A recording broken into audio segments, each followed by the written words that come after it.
एक लड़का होता है योगेश, ट्रेन के जनरल बोगी में ऊपर वाली सीट पर सोया हुआ होता है। ट्रेन रुकती है, रुकने के बाद जब चलती है तो उसकी आंख खुल जाती है।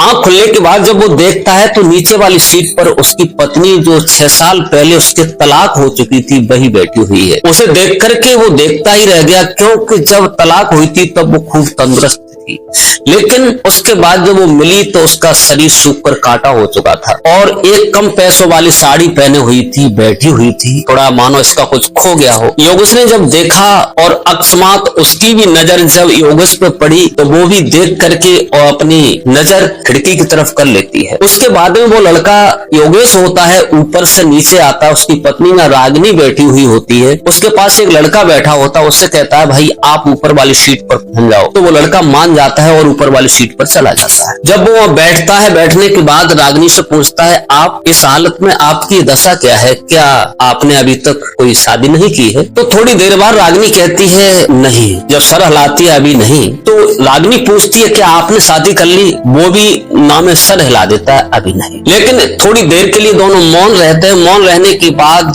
फिर योगेश से रोका नहीं जाता, पूछता है ये तुम्हारी दशा क्या है, आप कहाँ जा रही हो? तो रागिनी कहती है कि बड़ा भाई रहता है, माँ की तबीयत कुछ ज्यादा खराब है, मैं कानपुर माँ की देख रेख के लिए और माँ को देखने के लिए जा रही हूँ। आप कहाँ जा रहे हैं? योगेश कहता है कि मैं भी कानपुर जा रहा हूँ किसी काम से।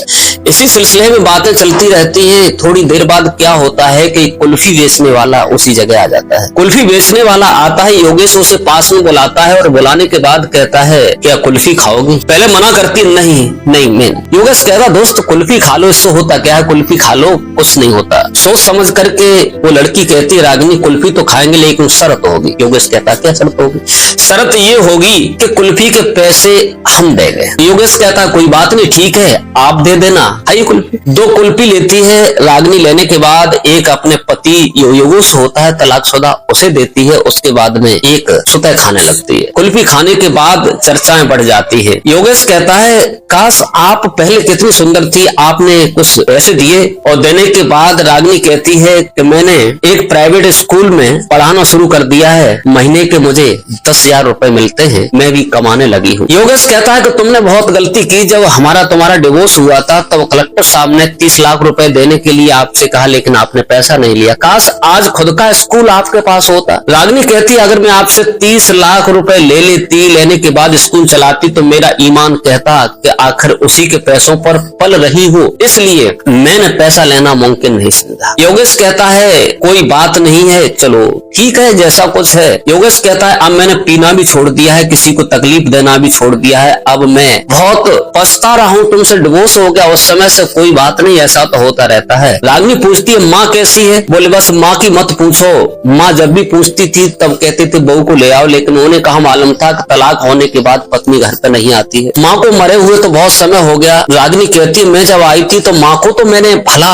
चलना छोड़ा था, ठीक छोड़ा था, क्या हुआ? बोले तुम्हारी चिंता में माँ गुजर गई, अब मैं भी अकेला हूँ, अपना करता हूँ और खाता हूँ, अपनी जिंदगी गुजार रहा हूँ। तो रागिनी थोड़ी देर के लिए कुछ नहीं कहती है, लेकिन अंत में योगेश कहता है कि आप क्या करती हो? कुछ करना? बोले कुछ नहीं, बस कॉलेज में पढ़ाई करते हैं, इसी से अपना गुजारा करते हैं। बोले हमसे बहुत भूल हुई जो हमने आपको बहुत ज्यादा समझ नहीं पाया और आपकी हर समस्या का समाधान मैंने दूसरी तरफ निकाला, इसलिए इतनी दूरियां बढ़ गई। मैं अब बहुत तुम्हारी जैसी पत्नी को पाकर के कोई मूर्ख ठुकराएगा नहीं, जो हुआ वो हो गया। लेकिन रागिनी भी समझ रही थी कि योगेश के दिल में कुछ और चल रहा है, लेकिन योगेश भी समझ रहा था कि रागिनी कुछ कहना चाहती है लेकिन कुछ शर्मा रही है। बोले ठीक है गुजर तो हो ही रही है। धीरे धीरे बातें करते करते कानपुर स्टेशन आ जाता है, दोनों उतर जाते हैं। योगेश पूछता है कि कल आप कितने बजे वापस होंगी, कब आओगी लौट करके? बोले आज रात को रुकूंगी माँ के पास, सवेरे घर को लगभग 8 बजे में आ जाऊँ। इसके बाद में योगेश कहता है कल आ जाना,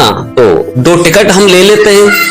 बोले नहीं आप तो जनरल बोगी में चलने वाले नहीं, आप तो रिजर्वेशन, बोले रिजर्वेशन करवा लिया फिर भी आप नहीं चले। तो वो अपने चली जाती, कहती ठीक मैं कल 9 बजे यहाँ मिलूंगी। योगेश होता है चला जाता है, जिसे अपना काम करना था अपना शेड्यूल बदल देता है। बदलने के बाद और वो काम अपना निपटा करके और 8 बजे रेलवे स्टेशन पर आ जाता है। लेकिन रागिनी काश वो 10 बजे आती है। 10 बजे आने के बाद योगेश भाई मिलता है, पूछती है आप नहीं गए? बोले आपके इंतजार में नहीं गए। ट्रेन को आने होने में लगभग आध घंटा बाकी था। योगेश ने 2 टिकट लिए हुए थे। कहा बस मना मत करना, मैंने 2 टिकट खरीदे हैं और आप ज्यादा शर्मिंदा मत करना। आओ कुल्फी खाते हैं। आपकी हर कमजोरी कुल्फी खाना था। कुल्फी लेते हैं, दोनों खाते हैं। उसके बाद ट्रेन आ जाती है। जब ट्रेन आती है, ट्रेन के बाद में दोनों बैठ जाते हैं। बैठने के बाद अपनी बातें करते हैं। योगेश पूछता है तुम्हारी माँ ठीक है? बोले हाँ माँ तो ठीक है, तबीयत में सुधार है और माँ भली चंगी है, अब हम अपने घर पे जा रहे हैं। ऐसी बातें करते हुए योगेश कहता है कि अब ठीक ठाक चल रहा है समय, मैंने भी पीना भी छोड़ दिया है, अब मैं किसी को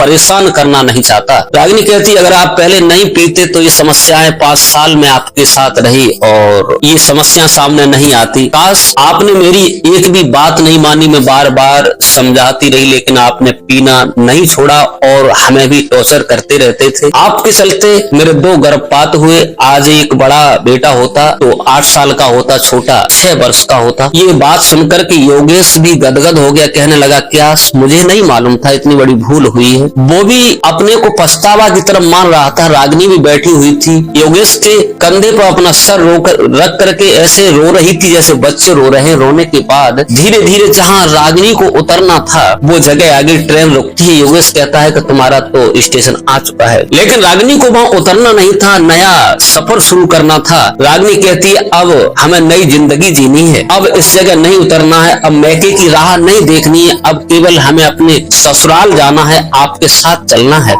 यही सोच करके योगेश और रागिनी दोनों चलते हैं और योगेश का जहाँ घर होता है, जहाँ उतरना होता है, उसी स्टेशन पर दोनों उतरते हैं। उतरने के बाद रागिनी अपने पति के साथ 6 वर्ष डिवोर्स के चक्कर में तलाक होने के बाद 6 वर्ष बाद जब ट्रेन में मिलते हैं तो दोनों का प्यार बढ़ जाता है। बढ़ने के बाद दोनों वहीं रहने लगते हैं बड़े प्यार से। अगर ये कहानी आपको अच्छी लगी हो तो कमेंट करके अवश्य बताइए। ऐसी कहानी सुनाने से परिवार नहीं बिगड़ते हैं, जागरूकता होती है, घर परिवार ठीक से चलते रहते हैं। और इस प्रकार इस कहानी को सुना करके आप लोगों को परेशान करना नहीं, आप लोगों को टॉर्चर करना नहीं, केवल आप लोगों को सचेत और जागरूक करना मेरा मतलब है। बने रहिए।